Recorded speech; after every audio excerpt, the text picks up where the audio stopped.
Passive investment products have long been pulling in the lion's share of money from investors, but as 2023 came to a close they achieved a milestone, holding more assets than their actively managed counterparts. The total assets under management in exchange-traded funds and notes along with passively managed mutual funds reached a combined $13.29 trillion at the end of December, nudging above the $13.23 trillion held in active assets, according to Morningstar. While passively managed stock funds long ago took the lead, this was the first time that passively managed products surpassed active across all asset classes combined.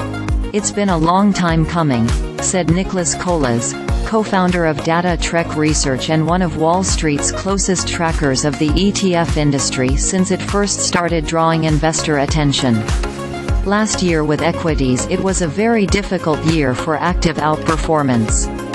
It was a year when you had an initial burst of enthusiasm for a few months, then a pullback and then a rush at the end.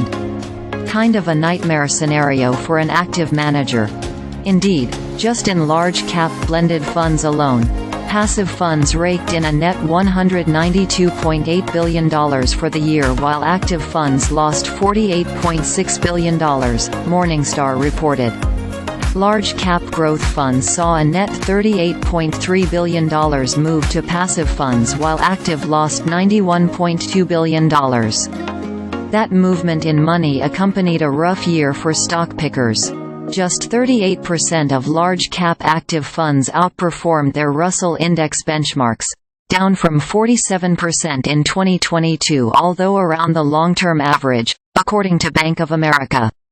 In contrast, passive funds, which primarily track market indexes such as the S&P 500, Dow Jones Industrial Average and Nasdaq Composite, had a strong year thanks to a big performance from the broader market.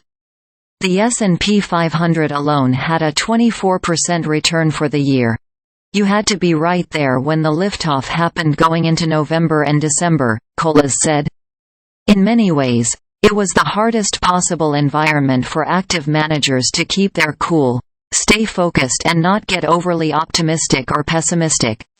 Adding to the challenges was the performance of the Magnificent Seven inches tech-centric stocks: Alphabet, Microsoft, Apple, Tesla, Nvidia, Meta and Amazon, which carried most of the weight for the market.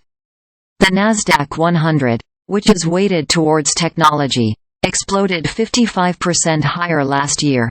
You had this remarkable market leadership in big tech and some managers can't own it because of mandates or a reluctance to have 25% plus of their portfolio in a handful of names, Colas said. Still, there could be hope ahead for active management if market conditions change in 2024. As far as what a stock picker's market looks like, it's basically a low volatility, low correlation market without a lot of drawdowns that instill fear into money managers and force them to sell at the bottom, Colas said. This could be that kind of year.